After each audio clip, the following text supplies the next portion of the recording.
Eh bien, Maman Ibol, bonjour, bel bonsoir pour ceux qui regardent le soir. Ce jour est un jour très particulier pour moi. C'est même un jour solennel, alors que j'ai annoncé il y a de cela 3 ans et demi que je partais travailler pour mon Créateur.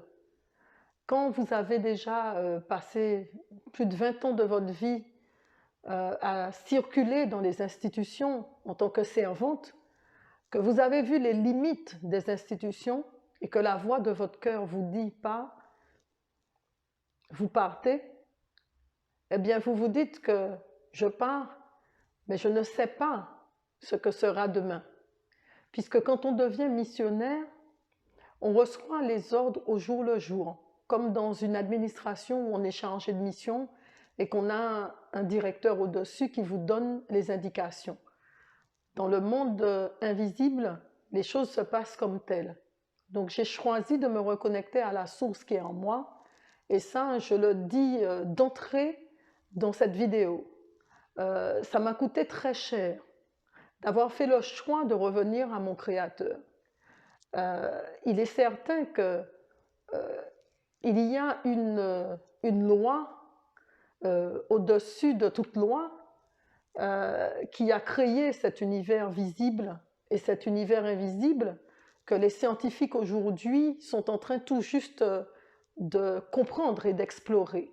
Puisqu'aujourd'hui on parle même de matière noire, on parle d'énergie noire, il y a une modification qui fait que tout ce qui avait été institué par des scientifiques comme Einstein ou autres sont aujourd'hui remis en cause par les nouveaux scientifiques. C'est-à-dire qu'on reconnaît aujourd'hui qu'il y a une force au-dessus de toute force, qu'il y a une énergie au-dessus de toute énergie limitée et de conscience et intellect limité de la Terre. Eh bien, c'est cette énergie-là qui dépasse toute institution philosophique, institution religieuse et institution politicienne à laquelle j'ai choisi de me connecter, et ce depuis très longtemps. Il est certain que quand on va parfois chez dans les superstitions des traditions orales, on va chez les marabouts, chez des séanciers, chez des cartomanciennes, on va regarder ces horoscopes, on les regarde par rapport à des choses immatérielles. Mais quand il s'agit de parler de celui qui a régi tout l'univers, eh bien vous avez comme un couperet qui vous empêche de vous exprimer. Et aujourd'hui, me voilà devant vous à vous dire la vérité, parce que j'ai reçu dans mon cœur de dire cette vérité. Et j'ai compris que seule la vérité est, et ce qui m'a toujours animé, dire la vérité doit être encore la locomotive de la politique. Eh bien oui. Voilà les raisons pour lesquelles je ne me suis pas présentée, parce que je n'ai pas été autorisée à le faire par celui-là même pour lequel j'ai choisi de devenir missionnaire. Et je lui dis merci, puisque ça nous a permis de démasquer les loups qui étaient dans la bergerie. Les 3 mousquetaires, a dit Gilbert Eustache.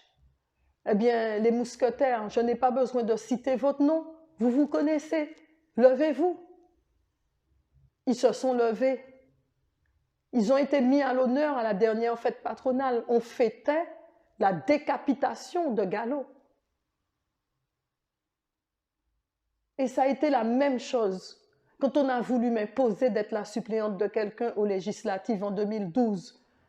Et comme mon Créateur m'a dit non, tu ne peux pas te soumettre à ce dictat qu'on te fait, on utilise tous les dons que je t'ai donnés pour servir à quelque chose qui n'est pas de moi. On m'a aussi mis des bâtons dans les roues. Et c'est aussi lui que j'ai trouvé quand on m'a attaqué au Conseil d'État. Après avoir envoyé quelqu'un me harceler à Font-Saint-Jacques au point que je sois partie en toute hâte, sécurisée au Conseil général directement par la présidente de l'époque, et on m'a attaqué parce que j'étais censée ne pas être son employé direct, puisqu'étant, entre guillemets, son autorité, sa supérieure politique étant 5e vice-présidente du conseil régional à l'époque.